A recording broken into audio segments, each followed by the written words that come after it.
We're live from New Delhi. You're watching DD India Live, India's voice to the world. I'm Lipakshi Khurana. Coming up in the next 30 minutes. Israeli Prime Minister Netanyahu says Israel will make its own decisions on responding to Iran as Western countries call for restraint. Jordan says Israeli retaliation would risk a wider regional war.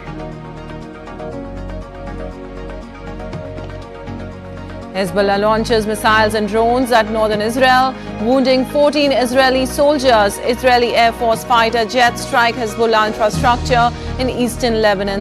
Election Commission of India to issue notification for the fourth phase of general elections today.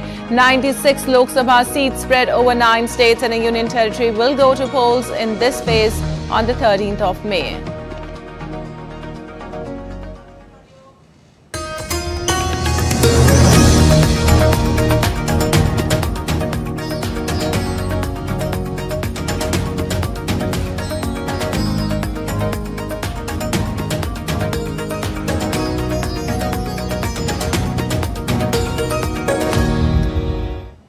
And on to the details now. As unrest in West Asia escalates after Iran's retaliatory attack on Israel, Prime Minister Benjamin Netanyahu said on Wednesday that Israel will make its own decisions about how to defend itself. While Western countries have pleaded for restraint in responding to a volley of attacks from Iran. Iran attacked in retaliation for a suspected Israeli airstrike on its embassy compound in Damascus on April 1st. Israel and its allies mostly shot down all missiles and drones, and there were no deaths. But Israel says it must retaliate to preserve the credibility of its deterrence. Iran says it views the matter as closed but will retaliate again if Israel does.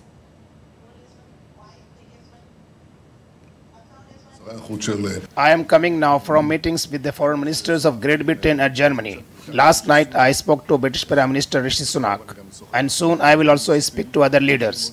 I thank our friends for their support in the defense of Israel, and I say this both support in words and support in actions. They also have all kinds of suggestions and advice. I appreciate it. But I also want to make it clear, we will make our own decisions, and the state of Israel will do everything necessary to defend itself.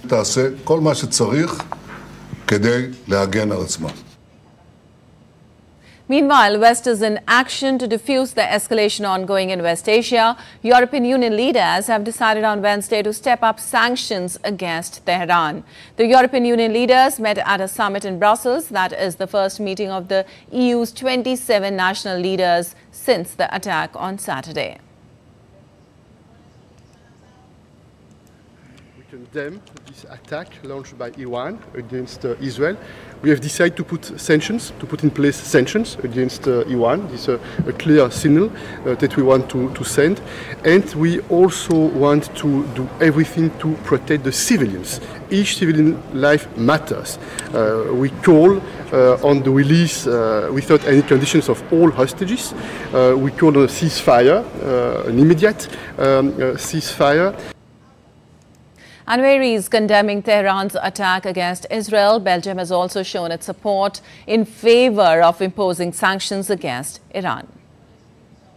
We clearly condemn these attacks. Unacceptable what has happened. We're also looking into sanctions. My position is that the Iranian Revolutionary Guard should be put on a sanction list, and I would be interested to see what the position is of other countries on that topic. While German Chancellor Olaf Scholz has said that it was important that Israel does not respond with a massive attack of its own. One thing is very clear, we have already taken many steps to sanction Iran. It will have to be discussed again and again what further steps are possible. It is also clear that these are processes that need to be closely monitored. There is already a list of sanctions imposed by these powers, and it is now a question of whether we can take a further step, a three-pronged approach, so to speak, although this is tied to legal procedures that the Commission's legal service is now dealing with. Well, Jordan has also expressed their concern towards the conflict in the region. Jordan's Foreign Minister Ayman Safadi warns that Israeli retaliation against Iranian strikes could bring a real risk of dragging the whole region into a devastating conflict. Safadi said his country was lobbying major powers against an escalation that would have far-reaching consequences for regional stability and security. Staunch U.S. ally Jordan, with the help of American air defenses and support from the UK and France, shot down most of the Iranian drones and missiles that were flying over the country towards Jerusalem and a wide range of targets in Israel. An Israel-Lebanon border also experienced tension on Wednesday after Lebanon's Hezbollah launched missiles and drones at northern Israel, wounding 14 Israeli soldiers. Plumes of smoke drifted around the border, while in a counterattack, Israeli fighter jets struck Hezbollah infrastructure north of Baalbek in eastern Lebanon amid concerns that increased exchanges of fire between Israel and Hezbollah could fuel further escalation.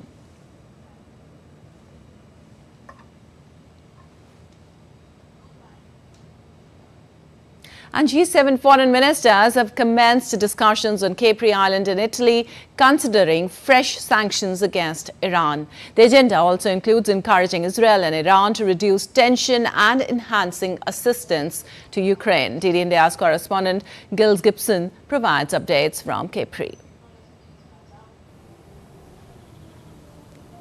We've had helicopters buzzing overhead and security personnel patrolling the roof of that hotel just behind me where these G7 foreign ministers' talks are taking place. The Italian presidency is saying that there will be some discussions about what they describe as stability in the Indo-Pacific region, but really the situation in the Middle East is set to dominate the agenda of these talks. So the first session of the talks, just after the foreign ministers arrived on the island, were on the rising tensions between Iran and Israel, as well as the ongoing conflict in Gaza. And there is also this growing push, especially led by the US and the UK, for there to be sanctions introduced against Iran in response to their missile and drone strikes on Israeli territory over the course of the weekend.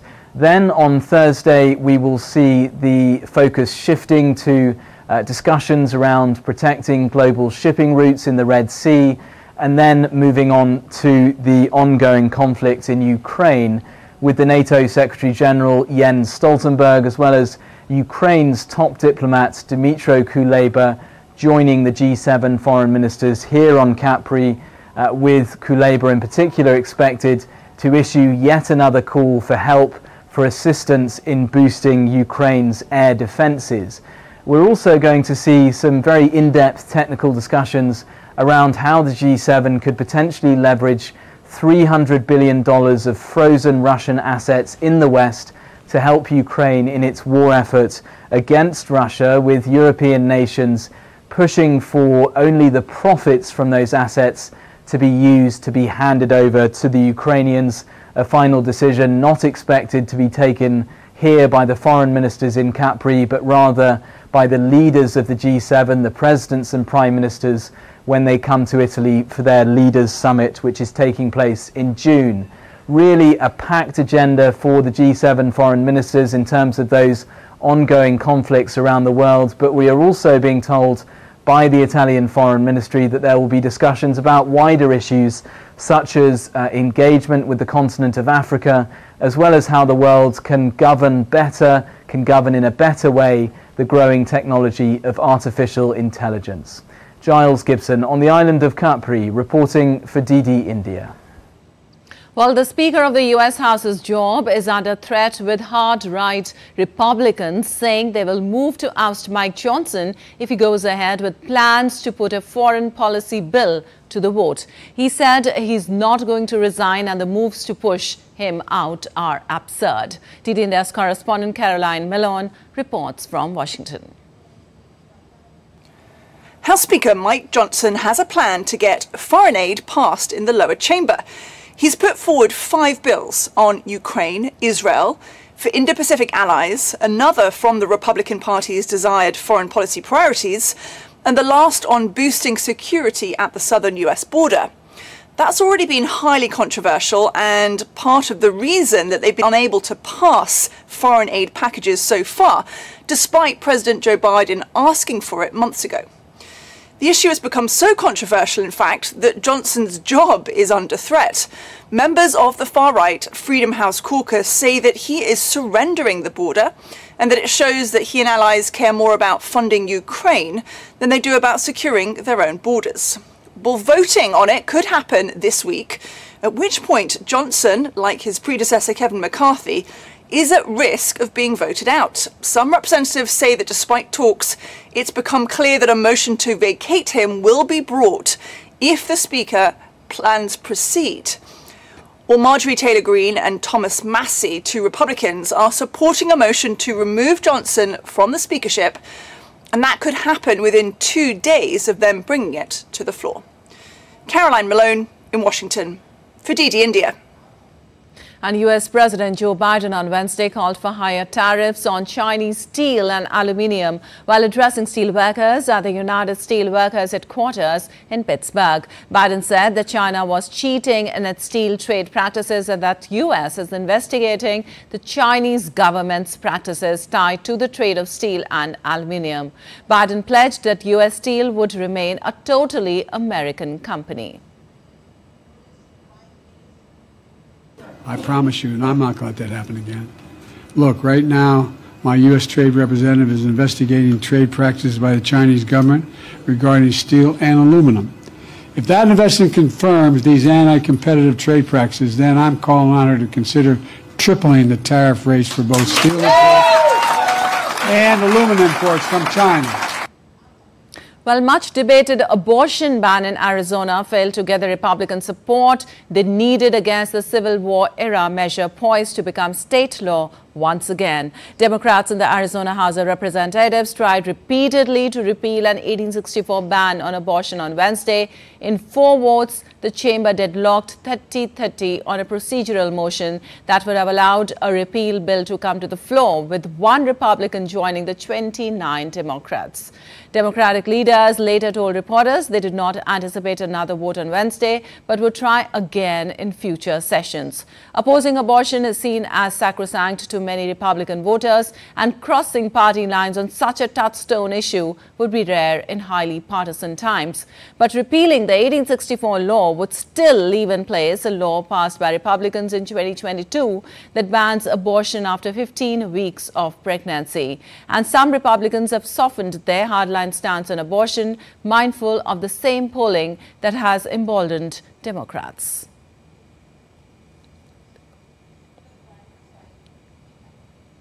And Boeing's safety culture and manufacturing quality both at the center of a full-blown crisis following a January mid-air panel blowout faced scrutiny on Wednesday in 2 UN Senate hearings.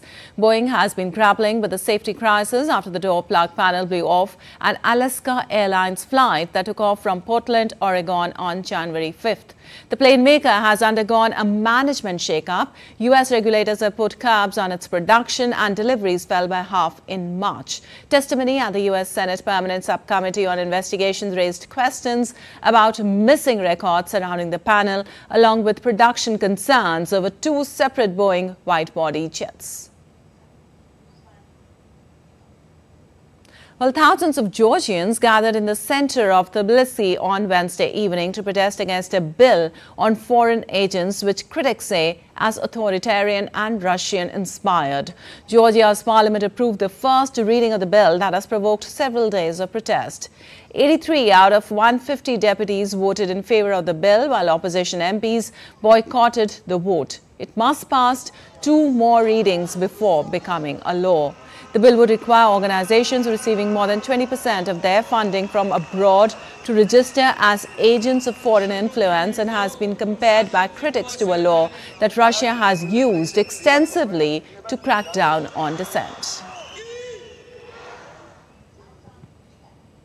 And Croatia's ruling Croatian Democratic Union HDZ party won Wednesday's parliamentary election, but with fewer seats than before and without a majority. According to preliminary results from 94.4% of polling stations, the HDZ party won 60 seats in the 151-seat parliament.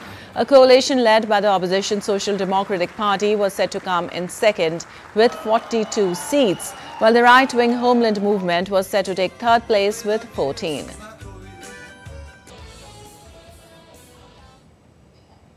And now let's take a look at other stories making news around the world. Peru transformed a medley of thousands of seized weapons into a public park to bring a new focus to the fight against insecurity in the Andean country. The makers melted more than 6,000 weapons to create park equipments. Children and adults enjoyed in the San Juan Day, one of the areas most affected by violence in the province of Lima.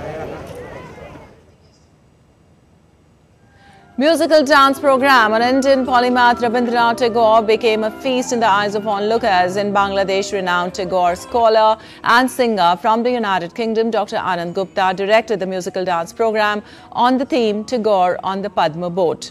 Music and dance artists trained in Ravindra Sangeet and dance from Bangladesh gave delicate performance on the theme.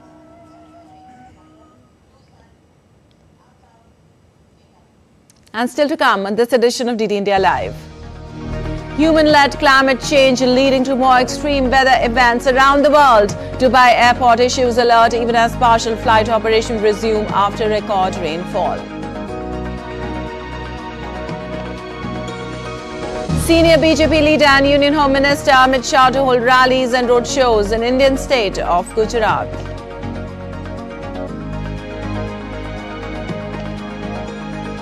And after clinching a historic bronze medal at the Tokyo 2020 Olympics, Indian team now sets its sight on the ultimate prize, gold.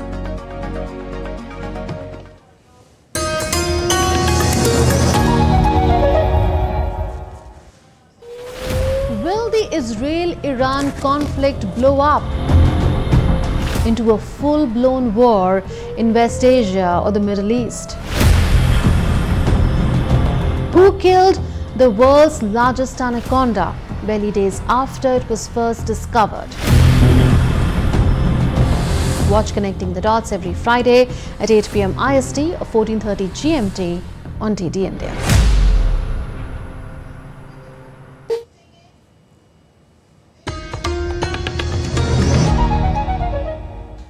Welcome back. You're watching DD India Live. I'm Vipakshi Khurana, and now let's get you the latest in the world's largest democratic election in India.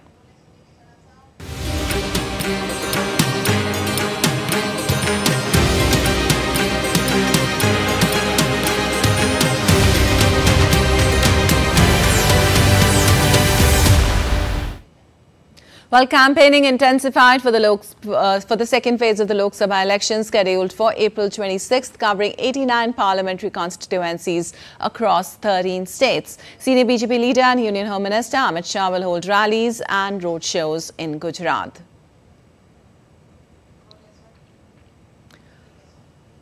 BJP National President JP Nadda will be in Assam, where he will be holding rally in Kokrajhar.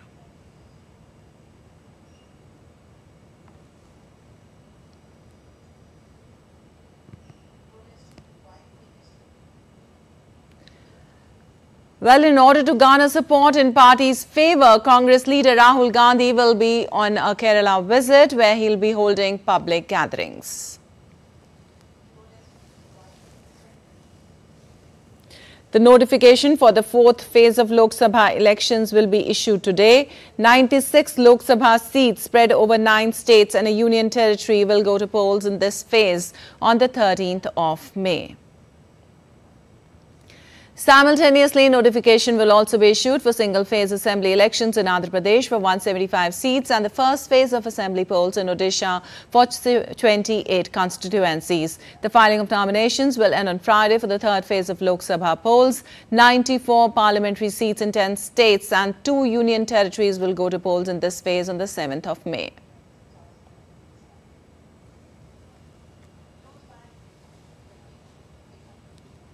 Well, 2024 is the year of democracy. During the past 75 years, the election process in India has evolved a lot. From ballot boxes to electronic voting machines, the Indian democracy keeps evolving.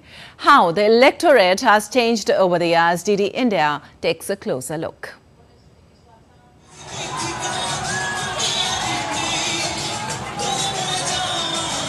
The first phase of polling will see 102 seats with 1,658 candidates in the fray. There are 969 million voters on the electoral rolls for the 2024 general elections across all phases.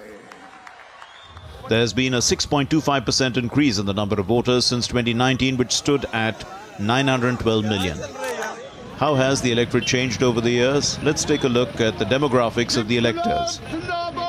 Share of voters in total population is the highest in 2024. Voter population ratio varies across states. Lowest gender imbalance in the electorate. Higher share of first-time voters.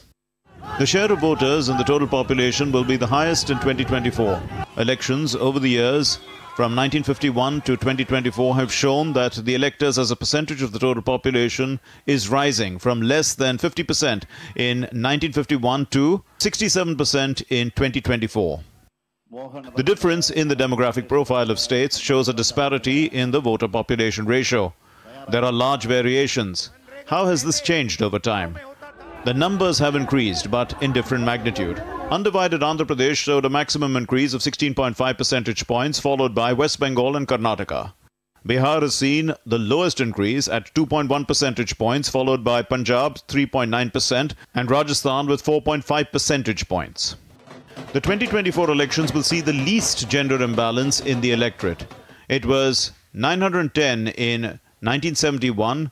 It went lower to 902 in 1991-92. In the 2019 elections, the gender imbalance was at 926, while in this election, it's at 948.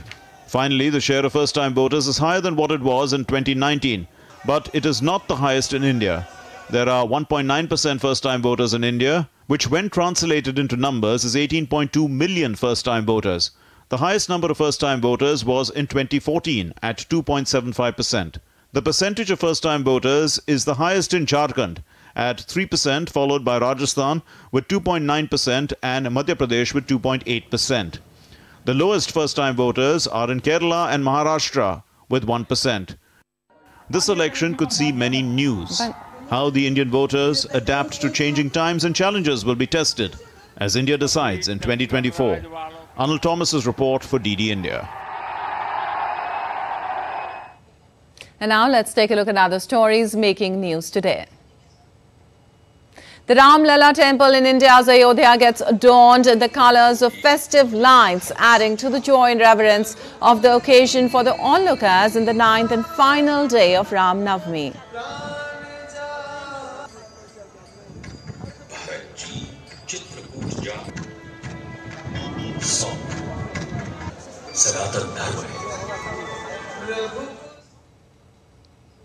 Meenakshi Amman Temple in Madurai celebrates the 6th day of Chittirai festival. The festival is celebrated in the city of Madurai of the Indian state of Tamil Nadu and is celebrated for over 2 weeks to commemorate the divine union between goddess Meenakshi and Lord Sundareshwarar.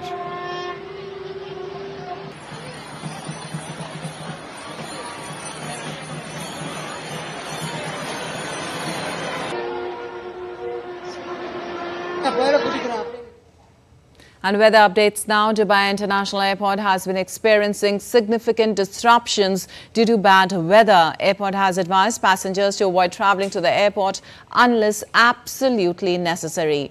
They are working to restore normal operations soon. Flights have been delayed or diverted while some crews have been displaced. Airport officials stated that it would take some time to get operations back to normal. Also, the United Arab Emirates has been hit by the heaviest rainfall event ever recorded in the country, surpassing all data collected since 1949. In my experience, I have never seen this rain, yesterday's rain. It's everywhere it is flooded here. First time this kind of rain is happening in Dubai, so it's very hard for people and public. Also, thousands of residents in Kisumu and Kirinyaga countries in Kenya were left stranded and homeless after heavy rains swept through their homes, destroying buildings and killing at least 13 due to the havoc. Authorities issued a warning last week for residents in low-lying areas to move to higher ground. The heavy rains are expected to continue across Kenya.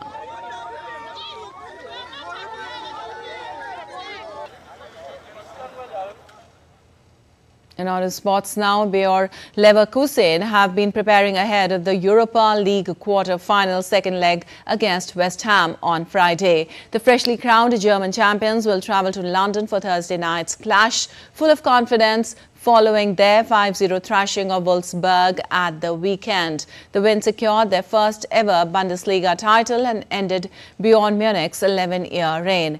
Xabi Alonso's side will also take a 2-goal advantage into the return leg, having beaten the Hammers 2-0 on home soil. Leverkusen are currently on a 43-match unbeaten run across all competitions and have extended the longest unbeaten streak in a single Bundesliga season to 29 matches. With just 100 days remaining until the start of their journey at the Paris Olympics, the Indian men's hockey team is poised for an exhilarating quest. After clinching a historic bronze medal at the Tokyo 2020 Olympics, the Indian team now sets its sight on the ultimate prize of gold. The Indian men's hockey team will begin their campaign on 27th of July against New Zealand. They will play their last group stage game against the mighty Australians on the 2nd of August.